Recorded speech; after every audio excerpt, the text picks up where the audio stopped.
Menguak sejarah dan arti kata keris putut sajen. Kesempatan kali ini, kita membahas sejarah keris putut sajen dan arti kata keris putut sajen.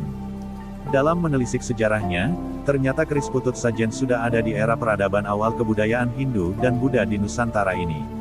Bahkan termasuk budaya asli terutama di Jawa. Sebab dahulu nenek moyang Jawa melakukan ritual sesaji dengan menyertakan sebilah keris dengan deder menyerupai seseorang, yakni seorang bocah atau jabang bayi yang melambangkan kesucian dengan bentuk primitif dan deder tersebut menyatu dengan bilahnya. Keris putut sajen merupakan keris sederhana, rata-rata berbentuk patrem atau kecil, dan kebanyakan hulu atau gagangnya menyatu dengan bilahnya. Hulu keris yang juga terbuat dari logam wesi aji, umumnya berupa gambaran manusia yang beragam bentuknya. Keris sajen kebanyakan hanya berpamor sanak atau merambut dan gambaran pamor adek, yang lebih tua biasanya tidak berpamor menunjukkan material besi berkualitas yang mengandung batu meteor.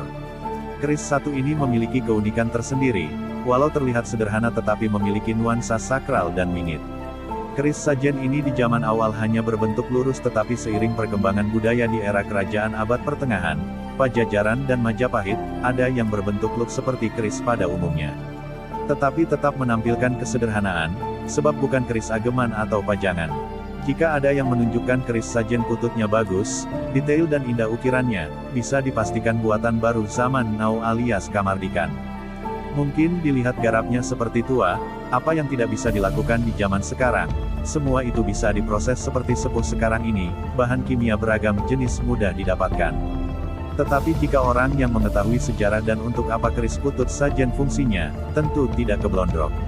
Keris sajen sendiri, dibuat khusus untuk keperluan sesaji, terutama pada upacara bersih desa atau upacara lain yang berkaitan dengan kekuatan spiritual berhubungan alam semesta dan kekuatan gaib.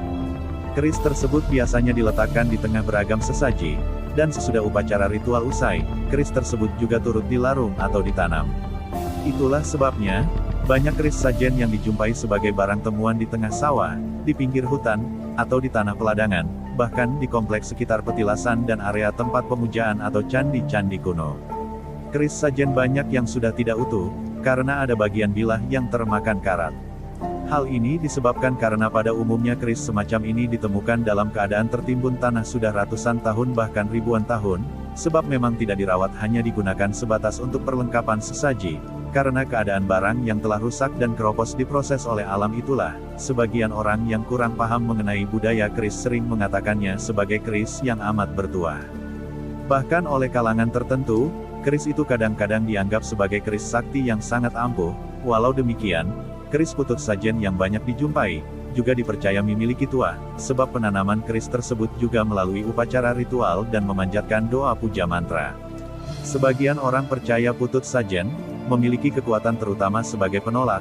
Ada yang menolak guna-guna, ada yang menolak wabah, angin ribut, banjir, dan lain sebagainya.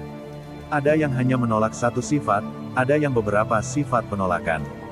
Namun, apapun alasannya keampuhan dan tuah sebuah keris sebenarnya, tetaplah tergantung si pemegangnya. Tanpa dasar pengetahuan dan keilmuan tentu tidak bisa membuat sebuah pusaka menjadi ampuh. Oleh sebab itulah, keris sajen putut yang di era kemajuan saat ini pemanfaatannya sudah berbeda, hendaknya lah dijadikan benda bertuah agar tetap lestarinya warisan agung leluhur kita. Jadi manfaat dan fungsi keris putut sajen sebagai pelengkap sesaji yang digunakan untuk persembahan pada Sang Pencipta Jagat Raya agar terkabulnya doa yang dipanjatkan. Alasannya keris merupakan benda yang memiliki filosofi dan simbolis penyatuan Bopo Angkoso dan Ibu Pertiwi, yakni unsur dari langit berupa material besi yang turun ke bumi dibuat menjadi bilah keris dan dikembalikan lagi ke bumi. Demikian sekilas secara sejarah putut sajen. Sebelum lanjut, bisa diklik gambar jempolnya alias like bila menyukai, dan yang baru menemukan channel ini monggo diklik subscribe-nya, jika berlangganan bisa bunyikan klik tombol loncengnya. Biar semua ini makin syahdu, sebab dukungan bosku tentu membuat channel ini makin berkembang, mengupas terkait tosan aji dari berbagai sudut pandang sebagai edukasi dan sinau bareng serta nguri-uri budaya warisan leluhur yang adiluhur. Sekarang kita akan kupas terkait arti nama keris putut sajen. Sudah disinggung di awal, keris merupakan sebilah pusaka, sedang arti kata putut, jika diartikan adalah seorang bocah yang masih suci, dan orang Jawa menyebut si jabang bayi.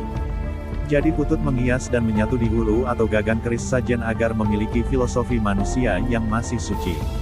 Namun ada juga yang berpendapat putut diambil dari kata patut yang diartikan pantas, tak heran melengkapi sesaji agar lebih pantas atau patut sebagai persembahan pada Sang Pencipta alam semesta.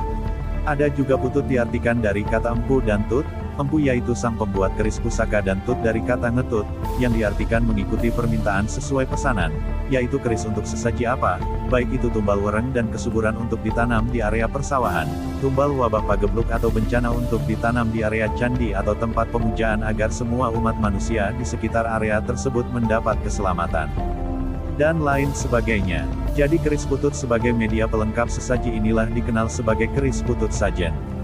Dari telisik mengungkap hal ini setidaknya ada beberapa referensi arti kata keris putut sajen.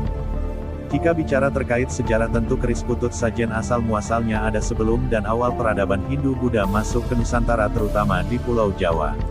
Ini terkait budaya Jawa kuno. Sayang sejarah peradaban budaya Jawa kuno ditenggelamkan dan tidak tercatat di dunia, sebab semua sejarah terpaku dan berpedoman pada Belanda yang pernah menjajah bangsa ini.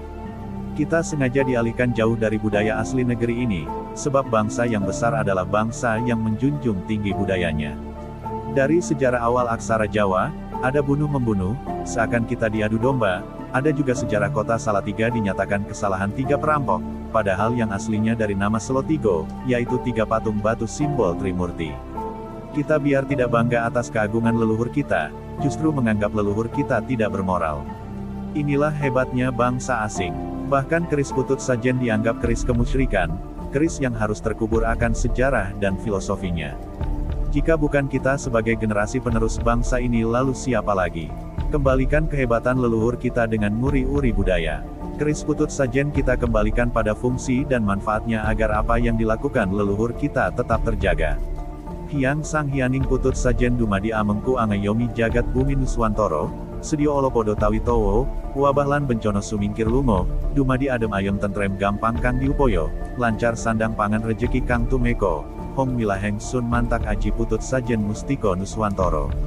Sopo krungu greget ing jero ati iro, sinapdo untuk berkah restune sakabehan nenek moyang wiku resi lan rojo, mulo bakal untuk turun sih kanugrahan pusoko. Bersama Omah Keris Salatiga kita sinau bareng membahas terkait keris pusaka dari berbagai sudut pandang, memberikan informasi dan tukar kaweruh agar mengenal kearifan lokal terkait budaya Tosan Aji warisan agung leluhur kita yang layak kita banggakan, jaga dan lestarikan keberadaannya. Salam budaya Tosan Aji dari Omah Keris Salatiga. Rahayu.